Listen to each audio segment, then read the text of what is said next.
Students, I am D. Jaya, PGT Social Studies, working in AP Balayogi Gurukulam, Kuntamukkala.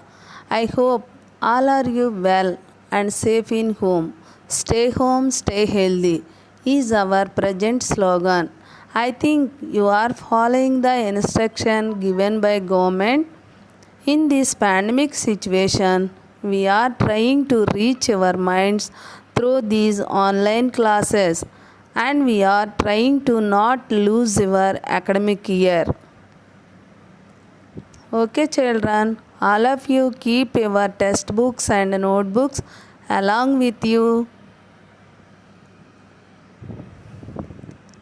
Now we are going to learn third chapter in social studies, that is production and employment from geography part paper 1. I hope all you know about the syllabus. For your information, I am telling how many chapters are in paper 1 and paper 2. In paper 1, resource development and equity, there are 12 chapters. And in paper 2, contemporary world and India, there are total 10 chapters. Okay, children, observe the picture on screen. In first one, you can see producing in a factory, and in second one, people are producing something. This is employment for them. So this chapter mainly deals with production and employment.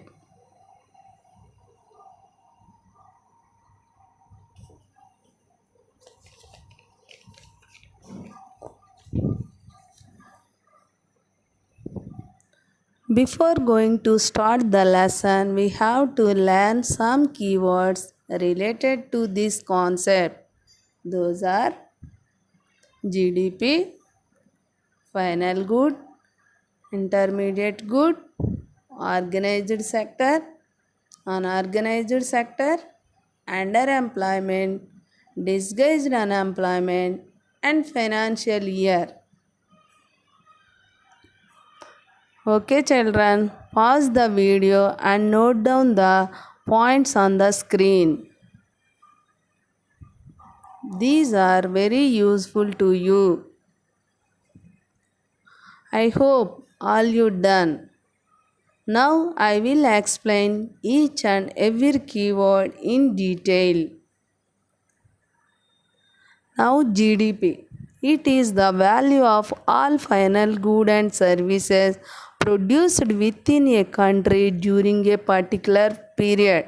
The formula for GDP is as GDP is equal to C plus GI plus G plus X and M, where C denotes consumption expenditure, GI denotes gross investment by firms, G denotes government expenditure, X and M is denotes value of exports, value of imports.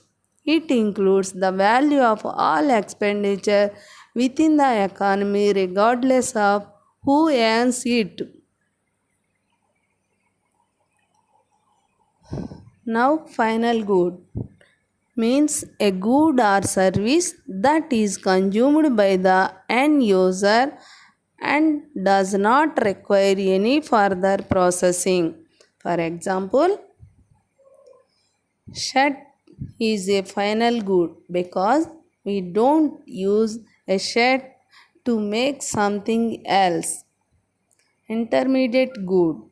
It means a good which is already produced but not consumption. For example, fabric is an intermediate good because we use the fabric to make something else.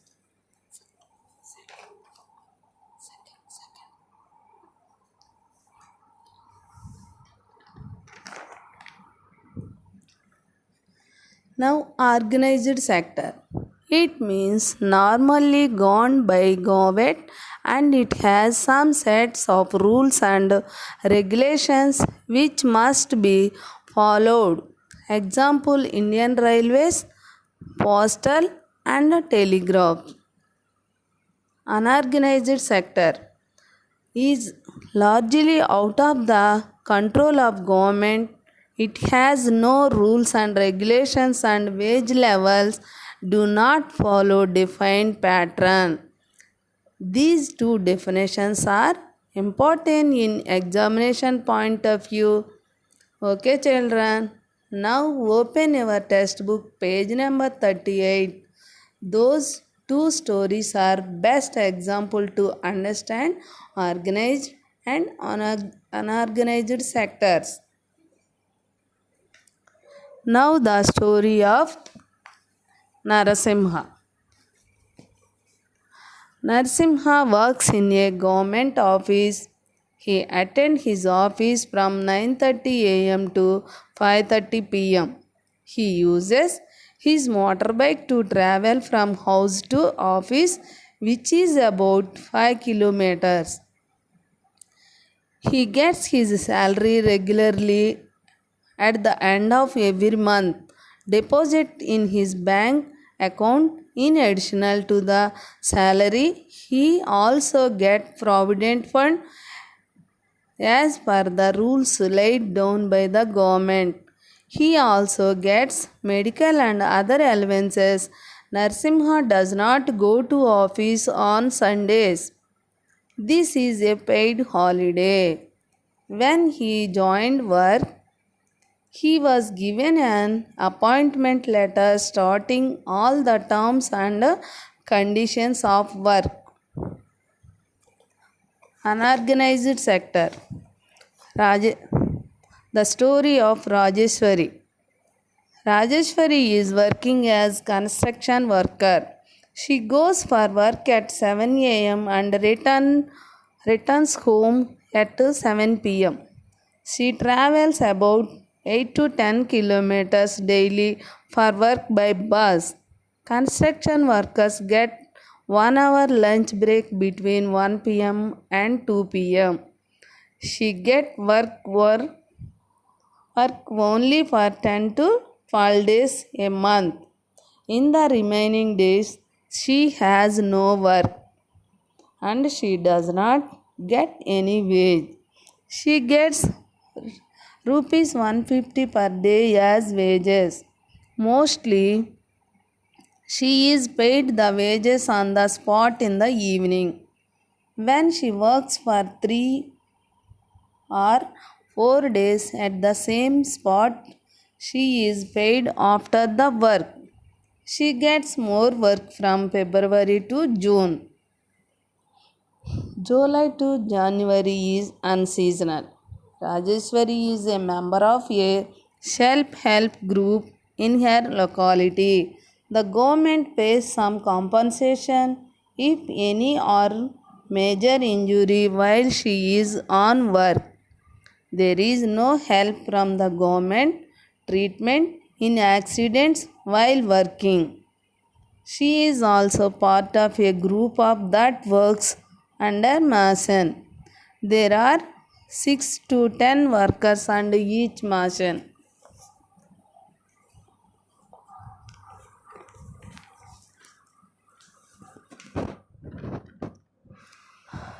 Now for your understanding, I will explain these stories in a table format. Please note down in notebook.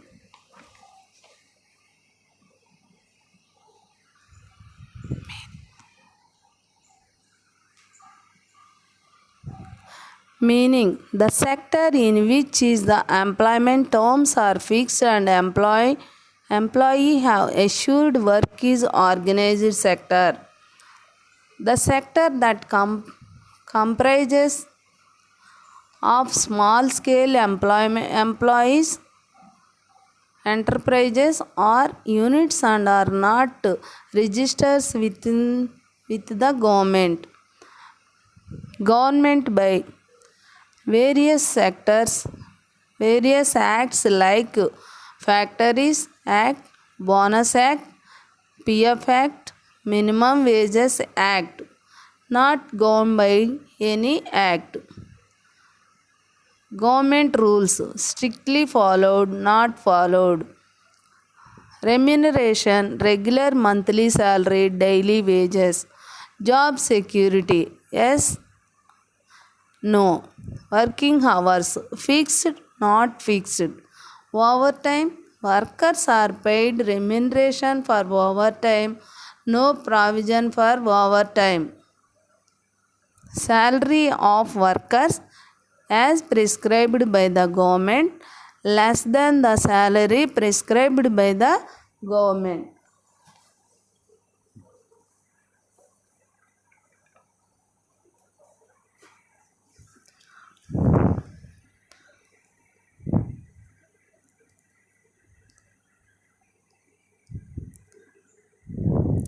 Now, underemployment. It means the state of each one is doing some work and no one is fully employed. Now, disguised unemployment. Disguised unemployment is a kind of unemployment in which there are people who are visibly employed but are actually unemployed. This situation is also known as hidden unemployment. In such a situation, more people are engaged in a work than required.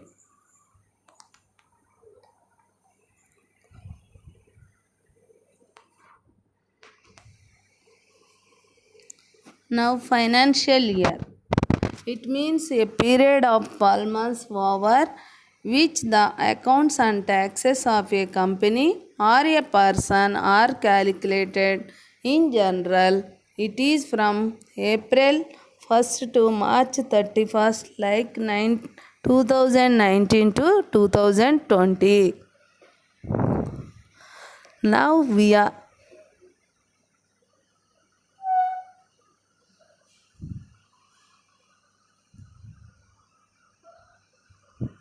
Now we are entering the main concept of production and employment. Today we discuss three main topics. Those are introduction, sectors of economy and concept of GDP. Please note down the points in picture.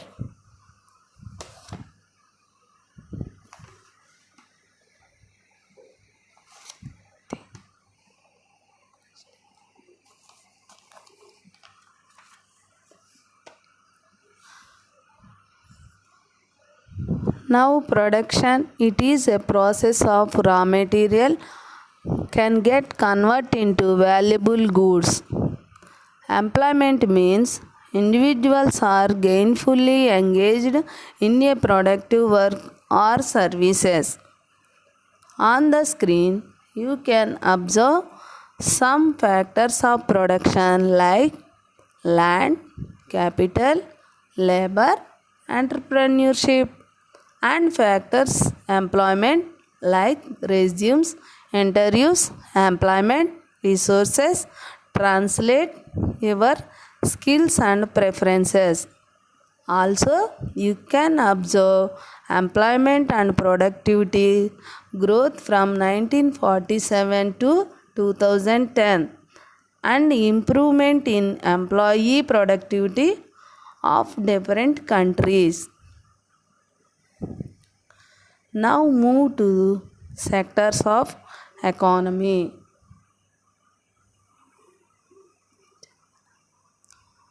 To earn a livelihood, people take up different types of jobs or activities based on their education, skill, family, traditions, etc.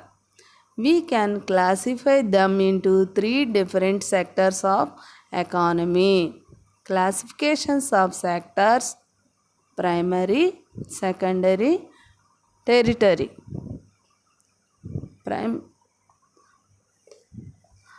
Primary sectors, also known as primary sector, also known as agriculture and allied sectors. In this sector, nature plays a dominant role in production process like soil, water, sunlight, etc. On screen, you can observe different examples of primary sector like agriculture, animal husbandry, forestry, fishing, farming, mining. Mining, again minings are two types. One is coal mining, second one is petroleum mining. Secondary sector. People are producing goods with the help of tools and machineries. This sector is also known as industrial sector. Territory sector. Secondary sector of the economy manufactures finished goods, construction, processing, manufacturing. Types of industries. Industries can be classified according to their production. Heavy industry or production goods industry. Industries that produce goods cannot be consumed directly, but they are used to produce other goods. Steel industry, concrete industry. Light industry or consumer goods industry. Industries that produce goods that can be consumed directly, such as food, cars, electric appliances, furniture.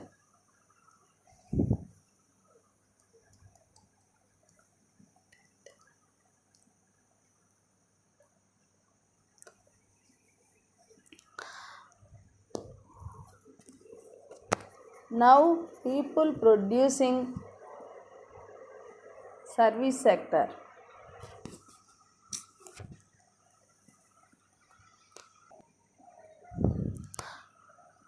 Now, territory sector, also known as service or supporting sector. They do not provide goods directly, they provide services only.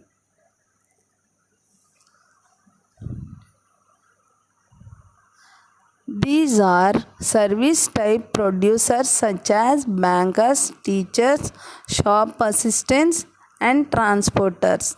Exam-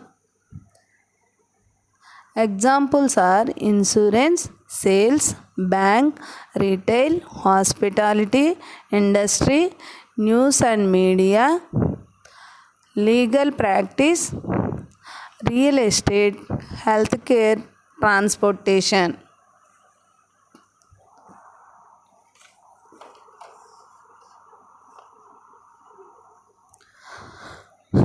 The primary, secondary, tertiary sectors, also known as model of economy.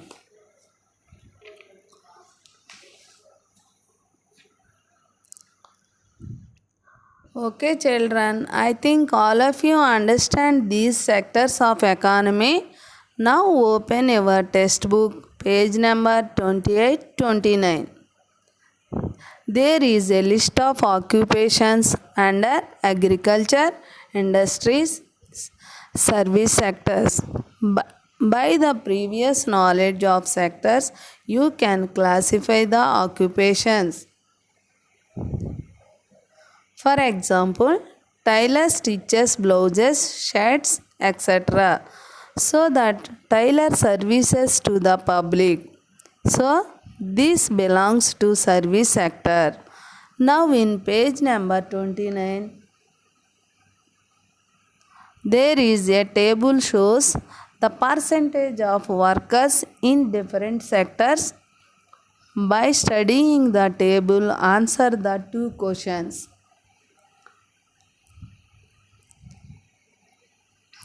After completing the table, observe the pictures in page number 29 and mention the sectors. I hope all of you complete these assignments without any fail.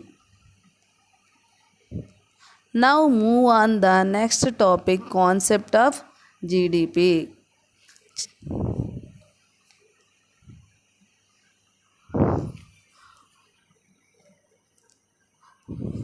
Children, note down the points in the screen. First, who know we know about who gave the concept of GDP. The first basic concept of GDP was invented at the end of the 18th century.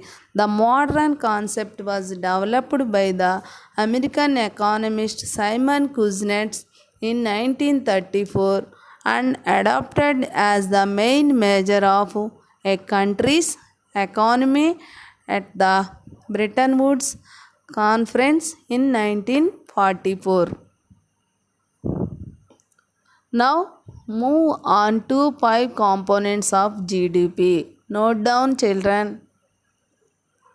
The five main components of the GDP are private consumption, fixed investment, change in inventories, government purchases, that is, government consumption and net exports.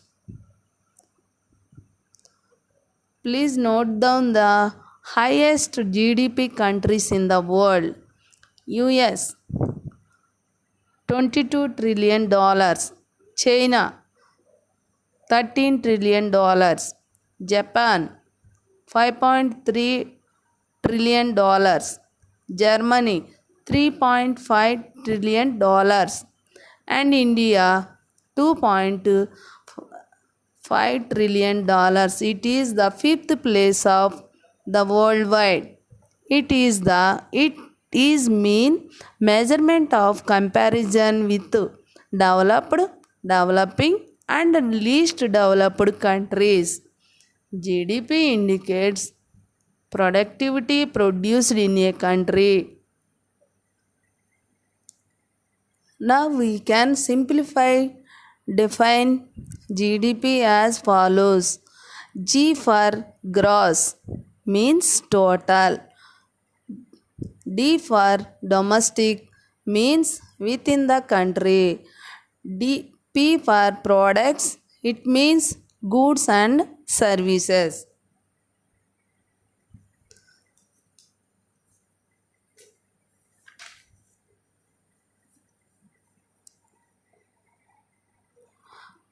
Now the following graph shows the value of GDP for India for two different years, 1972-73 and 2009 and 10.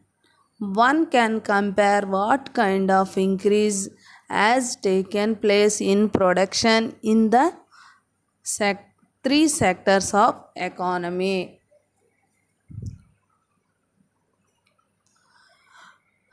Now open your textbook page number 30. In graph, GDP of agriculture, industry, service sectors are indicated by blue, yellow and green colors respectively. If we can compare the GDPs of financial year 1972-73 and 2009-10 years, you can observe tremendous drastic increase in GDP of service sector. Now answer the questions by analyzing the graph with me.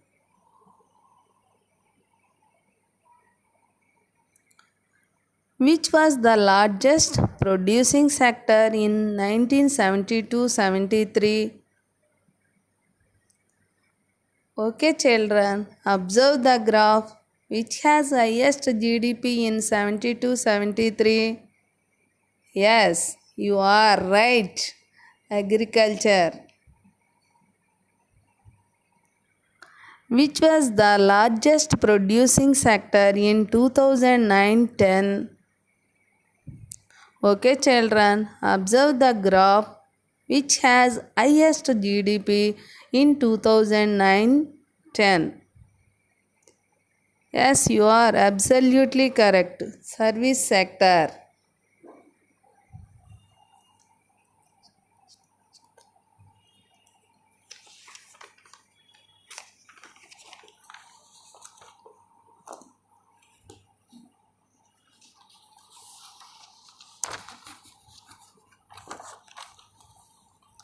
Next, last one. Now the last question, fill in the blank. The total value of production of goods and services in India increased approximately times between 1972-73 and 2009-10. Okay, children. Observe the graph in 72-73.